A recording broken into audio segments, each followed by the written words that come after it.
Get your best players into space with the football in their hands. That's why sometimes you just swing it out to your runner, get him out in the flat, and let him have a chance to make people miss an open field. So 2nd and 9, the defense looking to put them in a bad spot here.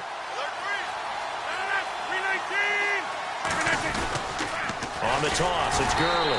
And there just continues to be nowhere to run. He's bottled up again at the line of scrimmage. A nickel set shown by the Titans on 3rd down. Thinking pass.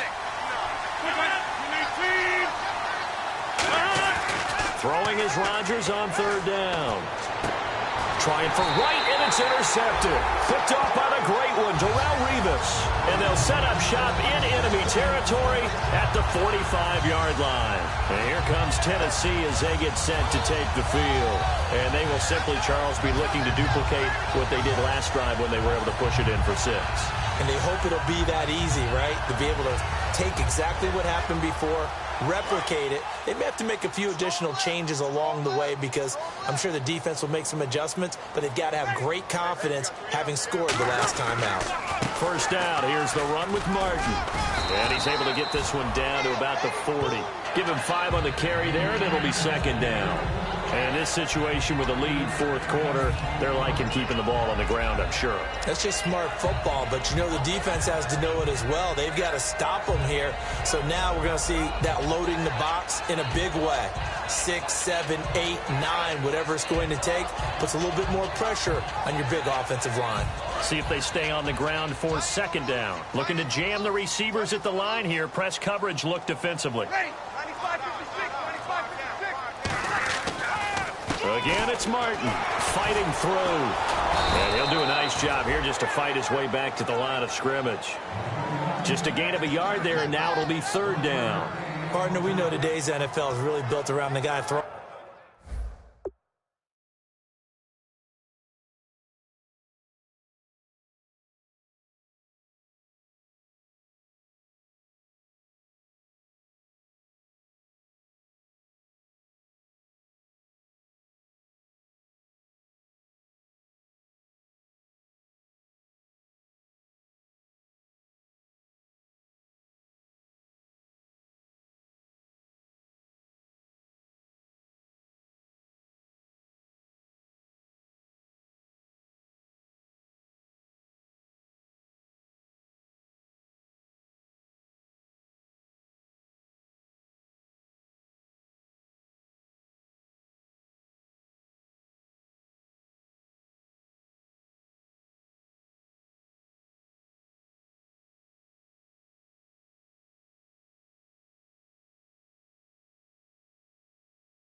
The football, but these short runs, they still pay dividends because they can take their toll on a defense and they can add up as the game goes along. You control the clock, you control the ball, and that way you often control the game.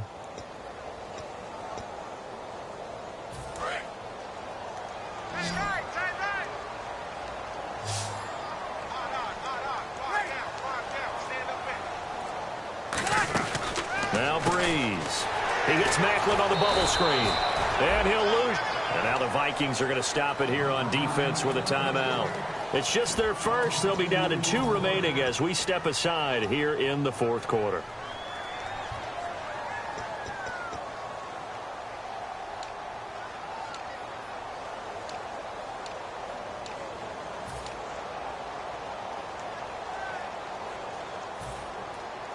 And here's a big one now. Trying to hold this lead. They're going to go for it here on 4th down.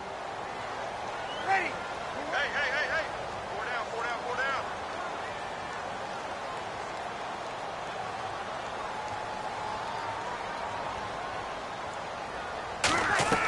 They'll go for it. It's Breeze. Now look at this. They get the turnover they needed. It's intercepted.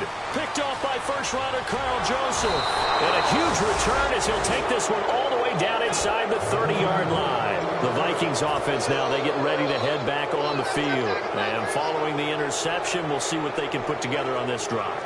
I can hear my old college coach right now. He always used to tell us before every game, the team making the fewest mistakes will win. What they're hoping is that last mistake is their only one of the game. Coaches, that's all they talk about, turnovers, right? Minimizing those and maximizing opportunities. A nice pickup there of 11 yards, and it'll move the sticks.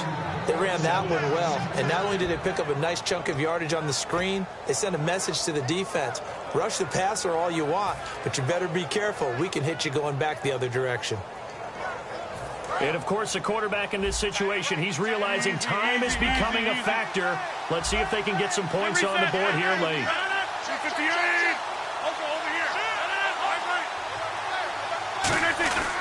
Here comes carry number 10 for Gurley. And he gets it down close to the 10-yard line. Just what you want on a first down run. Call it 8 yards, and it's 2nd and 2.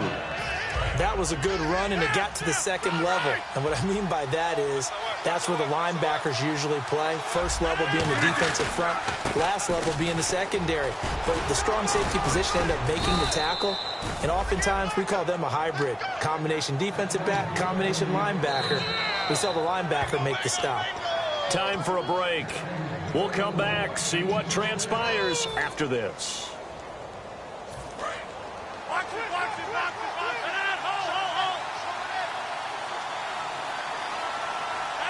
And here we go on 1st and goal.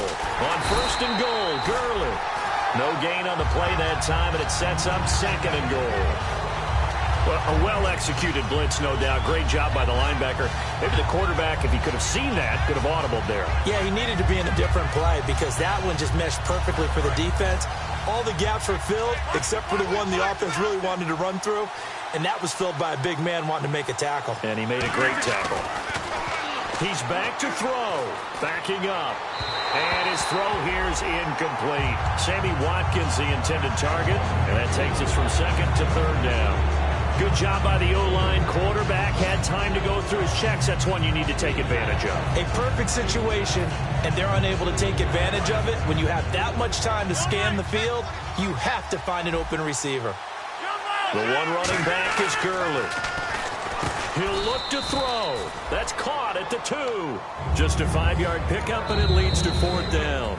And play is stopped here. Timeout. It's the defense calling the timeout here. That'll be their 3rd and final stoppage here as we step aside. Likely the play of the game here, trailing in the final quarter and going for it on 4th and goal. Back to throw. That's caught at the 3. And he will score. Touchdown, Vikings. Todd Gurley, already his 2nd touchdown here in this opening weekend. And the Vikings have taken the lead here in the 4th quarter. He's got it, and this is indeed up to a 3-point lead.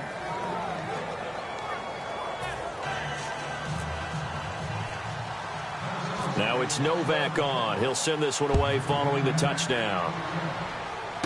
This is fielded at the chalk of the 10. And good starting field position. He'll get this one all the way up to about the 35-yard line. The Titans offense now, they get ready to do battle again here. They're only in need of a field goal, a decent amount of time on the clock. So tell me if I'm wrong. You don't have to be too panicked here. No, not at all. I agree with you. And this is where your preparation and your confidence comes into play. They've worked on these situations. Yeah, they practice this all the time, they practice it all the time. They know what they want to get done. And in a lot of cases... And he can't get a throw off. He's taken down. What a huge play at this point in the game. Man, he got in there so quickly, Charles. What could the offense have done to adjust and account for that? But what you're hoping is that you figure out and you see and get a clue that maybe there's going to be some pressure coming at you, and you change the blocking schemes. Maybe you go to max protection. The biggest one is maybe you bring your running back in to try and keep you clean. But in that case, that didn't happen. Zero accountability, and a sack resulted. They'll look to throw. Toward the sideline, that's hauled in by Macklin. 6 yards is the pickup, and that'll lead to a third down. He's been a busy man here in this one, and they're showing off some nice footwork to stay in bounds. And with those types of catches and the volume that we've seen in this game, wouldn't you keep him busy as well? I would. Of course. You got to keep throwing it to him. He keeps making plays. Back to throw. Now a desperate. He's got him in. Complete. And he's taken down, but not before he gets us into enemy territory across the 40. And we continue to see another example here of offenses just going for it. And this game has really turned into a receiver's dream and a defender's nightmare because no one's being stopped throwing the ball downfield, and points are going on the board. A good first down call as the screenplay gets him 9. And at his size, he's a smaller back. You can get him to football. He can kind of get lost, make someone miss. It's good for him. Yeah, it's great for him. I like what you said there. Sometimes he gets lost in the traffic a little bit. But get him out in the open field into some space. That plays to his strengths the best and keeps him out of it where all the big boys are, you know, make him make someone miss in the open field. And partner, this first week, this first game that we get to call together, so special every year, week 1. You had the flyover, the big American flag out there before the game, all the hoopla, just having football back, so special. It is an opening day, opening game. There's just nothing like it because you really build to a crescendo. But the best part for us is that crescendo lasts for a while. Opening game here, an entire season. We get into the playoffs, to the Super Bowl. I was really excited. I could barely sleep last night. I can't imagine being a player. So for Minnesota, it wasn't always pretty, but they do eke out the Week 1 victory here by a field goal. And they'll return home next week to take on the Green Bay Packers. Meanwhile, for Tennessee, they go down to defeat here in the opener. And they'll look to get back on track next week as they travel up to Detroit to take on the Lions. So that's a wrap. For Charles Davis, I'm Brandon Gaudin. And this has been a presentation of the NFL on EA Sports. For more, check us out at easports.com. With that, we sign off from Nashville.